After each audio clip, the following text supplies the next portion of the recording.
जय हिंद दोस्तों, नमस्कार। आइए जानते हैं कि किस प्रकार कलयुग का अंत होगा। मैं अभिमन्यु आर्ज आप सभी को RGS रिसर्च सेंटर में स्वागत करते हैं।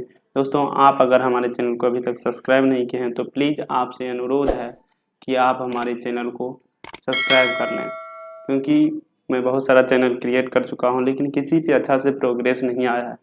दोस्तों, आपसे अनुरोध है कि प्लीज़ आप हमारे चैनल को एक बार सब्सक्राइब कर लीजिए। आइए जानते हैं कलयुग का अंत किस प्रकार होगा। दोस्तों, अब पहले हम कलयुग शुरुआत किस तरह हुआ था और अभी कलयुग को लगभग 5000 वर्ष हो चुके हैं। यह हम इसका जो है वीडियो पहले बना चुका हूँ। यह वीडियो आपको मिल जाएगा हमारे चैनल पे, उसको एक बार देख लीजिए कि कलयुग शुरुआत किस तरह हुआ था। कलयुग को लगभग अभी 5000 वर्ष हो चुका है। जब युधिष्ठिर मतलब महाभारत समाप्त हुआ, युधिष्ठिर अपने धर्म के लोग पधार गए, तब राजा परीक्षित के बाद मतलब राजा परीक्षित के समय, अभिमन्यु का पुत्र राजा परीक्षित था, उसके समय कलयुग की शुरुआत हुई। आइए जानते हैं हम मतलब जो है युग के बारे में पहले जानते हैं।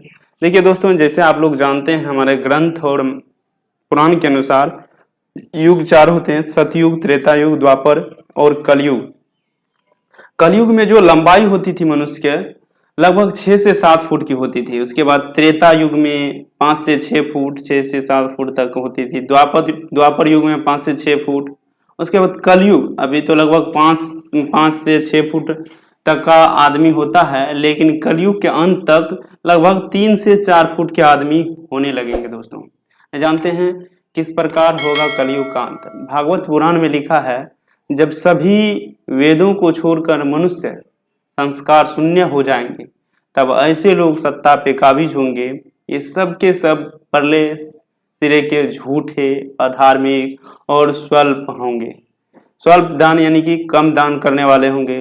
दूसरे की स्त्री और धन हथियार लेने में ये सदा उत्सुक रहेंगे। ये कलयुग के लक्षण होंगे। दोस्तों, ना तो इन्हें बढ़ते देर लगेगी और ना ही घटते। इनकी शक्ति और आयु थोड़ी होगी। राजा के वेश में ये मलेच्छ होंगे। छोटी बातों को लेकर ही क्रोध के मारे आग बबूला हो जाएंगे। वे लूट खसोट कर अपनी प्रजा का खून चूसेंगे। जब ऐसा शासन होगा तो देश की प्रजा में भी वैसा ही स्वभाव होगा, आचरण होगा। शासन की वृद्धि हो जाएगी। राजा लोग तो उनका शोषण करेंगे ही, आपस में वे भी एक दूसरे को उत्पीड़ित करेंगे और अंततः सबके सब नष्ट हो जाएंगे और एक बार तब धरती पर महाविनाश होगा। देख रहे हैं दोस्तों, ये मतलब इसी प्रकार कुछ कलयुग का भयावह अंत होगा। ठीक है, आगे बात करते हैं।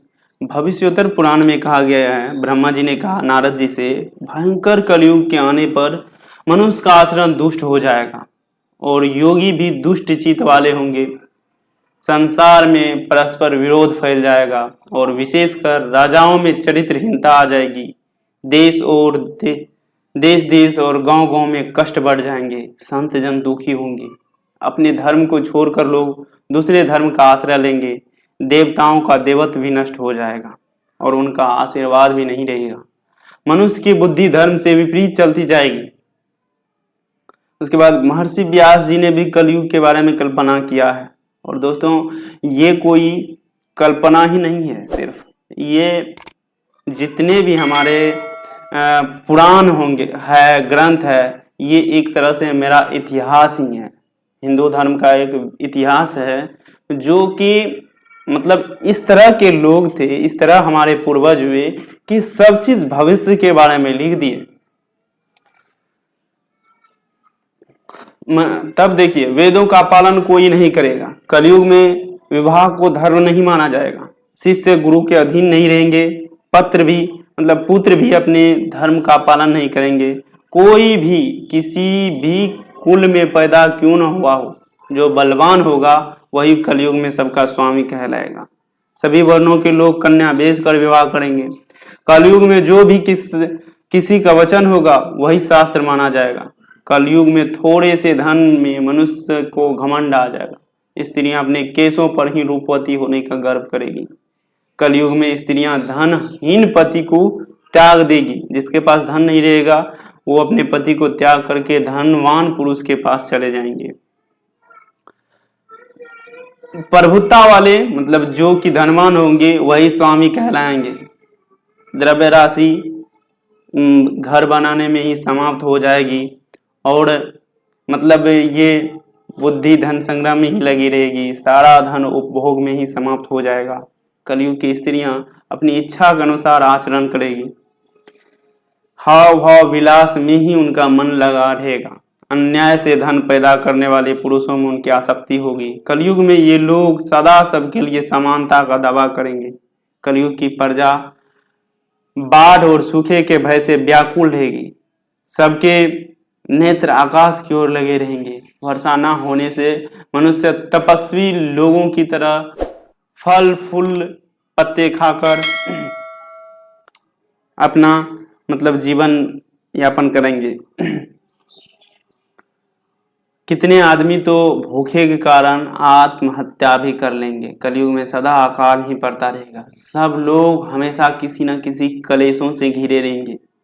किसी किसी को तो थोड़ा सुख भी मिल जाएगा। सब लोग बिना स्नान करे ही भोजन करेंगे। देव पूजा, अतिथि सत्कार, श्राद्ध और तर्पण क्रिया कोई नहीं करेगा। कलयुग की स्त्रियां लोभी, नाटी, अधिक खाने वाली और मदभाग्य वाली होंगी। गुरुजनों और पति की आज्ञा का पालन नहीं करेगी तथा पर्दे के भीतर भी नहीं रहेगी। अपना ही पेट पालेगी, क्रोध में भरी रहेगी, देश अधिक की ओर ध्यान नहीं देगी तथा असत्य और कटु वचन बोलेगी। इतना ही नहीं, वे दुराचारी पुरुषों से मिलने की अभिलाषा करेगी। कलयुग आने पर राजा प्रजा की रक्षा न करके बल्कि कर के बहाने प्रजा के ही धन का अपहरण करेंगे। अधम मनुष्य संस्कारहीन होते हुए भी पाखंड का सहारा लेकर लोगों को ठगने का काम करेंगे। उस समय पाखंड की अधिकता और अधर्म की वृद्धि होने से लोगों की आयु कम होती चली जाएगी। उस समय 5, 6 अथवा 7 वर्ष की स्त्री और 9 या 10 वर्ष के पुरुषों से ही संतान होने लगेगी। घोर कलयुग आने पर मनुष्य 20 वर्ष तक भी जीवित रहेंगे। उस समय लोग मंदबुद्धि, व्यर्थ के चिन्ह धारण करने वाले, बुरी सोच वाले होंगे। लोग ऋण चुकाए बिना ही हड़प लेंगे और जिसका शास्त्र में कहीं विधान नहीं है ऐसे यज्ञों का अनुष्ठान होगा। मनुष्य अपनों को ही पंडित समझेंगे और बिना प्रमाण के ही सब कार्य करेंगे। तारों की ज्योति फीकी पड़ जाएगी, 10 दिशाएं विपरीत होंगी। पुत्र पिता को वे बहुएं सास को काम करेगी। कलयुग में समय के साथ साथ मनुष्य वर्तमान पर विश्वास करने वाले, शास्त्र ज्ञान से रहित, दंभी और अज्ञानी होंगे। जब जगत के लोह सर्वभक्षी हो जाएंगे, स्वयं ही आत्मरक्षा के लिए विवश हो तथा राजा उनकी रक्षा करने में भी असमर्थ हो जाएंगे। तब मनुष्य में क्रोध, लोभ की अधिकता हो जाएगी।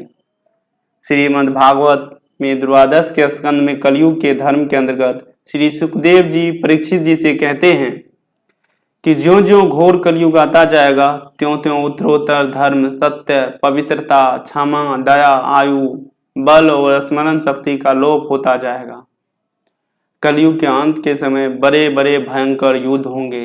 भारी वर्षा, प्रचंड आंधी और जोरों की गर्मी पड़ेगी। लोग खेती काट लेंगे, कपड़े चुरा लेंगे, पानी पीने का सामान और पेटियां भी चुरा ले जाएंगे। चोर अपने ही जैसे चोरों की संपत्ति चुराने लगेंगे। हत्यारों की भी हत्या होने लगेगी। लोगों की आयु भी कम होती जाएगी। यह भी कहा जाता है कि कलयुग में एक समय ऐसा आएगा जब सभी पुरुष स्त्रियों के अधीन होकर जीवन व्यतीत करेंगे। पाप का बोलबाला चारों ओर होगा। मनुष्य सात्विक जीवन की जगह तामसी जीवन जीने में विश्वास करेगा। जब कलयुग के 5000 वर्ष पूरे हो जाएंगे, गंगा नदी सूख जाएगी और पुनः बैकुंठ धाम लौट जाएगी।